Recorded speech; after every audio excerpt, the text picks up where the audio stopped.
Naranasan nyo na bang bumalik sa pakiramdam ng nakaraan kahit sandali lang?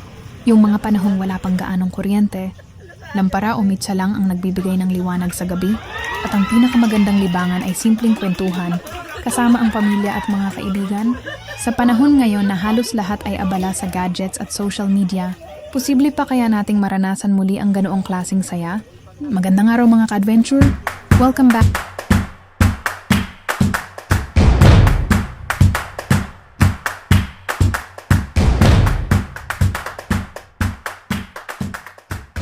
Magandang araw mga ka-adventure!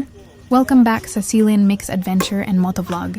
Sa vlog na ito, ibabahagi ko sa inyo ang isa sa mga simpleng moments namin sa Balay Agos, river sa Infanta na naging masaya at memorable dahil sa isang hindi inaasahang pangyayari. Habang nagpapahinga kami at ine-enjoy ang malamig na gabi, bigla na lang nawalan ng kuryente sa buong lugar. Imbis na mainis, lumabas kami at tumambay sa labas. Habang hinihintay naming bumalik ang ilaw, nagbukas muna kami ng wine at nagkwentuhan. Tahimik ang paligid, malamig ang simoy ng hangin, at maririnig mo lang ang mga tunog ng kalikasan. Ang sarap sa pakiramdam na makapag-relax ng ganito, malayo sa ingay at stress ng araw-araw. Kasabay ng aming kwentuhan ay ang pagsasaing para sa aming hapunan. Habang hinihintay maluto ang sinaing, tuloy-tuloy lang ang tawanan at kwentuhan. Walang nagmamadali at walang iniisip na oras. Parang bumagal ang takbo ng panahon. At ang mahalaga lang ay ang kasalukuyang sandali kasama ang mga taong kasama mo. Habang nakaupo kami sa dilim, hindi ko maiwasang maalala ang mga panahon noon. Yung gumagamit pa ng mitsa o lamparang gawa sa bote para magkaroon ng ilaw sa gabi. Simple lang ang buhay pero mas maraming oras para sa usapan at samahan. Sa gabing yon, parang bumalik kami sa mga panahong yon kahit sandali lang. Minsan pala, kailangan lang nating maalis sa mga nakasanayan, nating convenience para mas ma-appreciate ang mga simpleng bagay. Walang internet, walang telebisyon, at walang masyadong distractions. Kwentuhan lang, tawanan, at masayang bonding kasama ang mga taong mahalaga sa atin. Maya-maya ay naluto na rin ang aming sinaing at nagsimula na kaming mag-dinner. Mas sumasarap talaga ang pagkain kapag sabay-sabay kayong kumakain at masaya ang usapan. Simpleng hapunan lang, pero naging espesyal dahil sa magandang samahan ng lahat. At pagkatapos ng ilang oras na paghihintay, bigla na ring bumalik ang kuryente. Tuwang-tuwa ang lahat ng guests nang muling lumiwanag ang paligid. Ramdam mo agad ang saya at excitement ng bawat isa.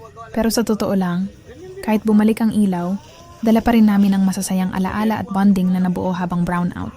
Isa itong paalala na hindi kailangan ng mamahaling bagay para maging masaya. Minsan sapat na ang malamig na hangin, simpleng inuman, masarap na kwentuhan, at mga taong mahalaga sa ating buhay. Kung nagustuhan ninyo ang vlog na ito, huwag kalimutang i-like, i-share, at mag-subscribe sa Celine Mix Adventure and Motovlog. Maraming salamat sa panonood at magkita-kita tayo sa susunod nating adventure. God bless!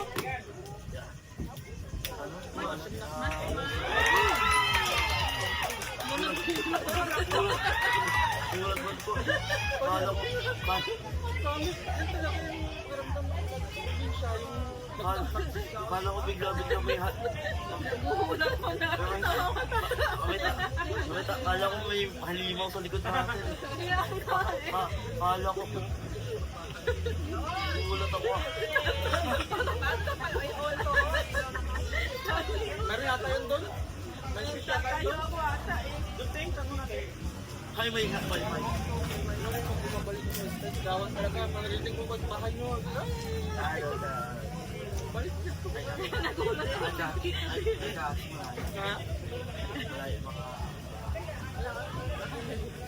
May ano, sa...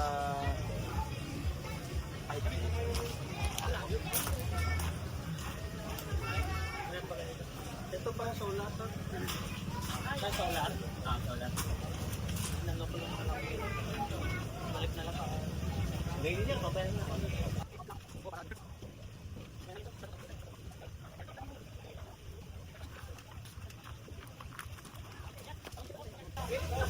Ano reaction mo? Bakit yung tatak mo? Nakupunta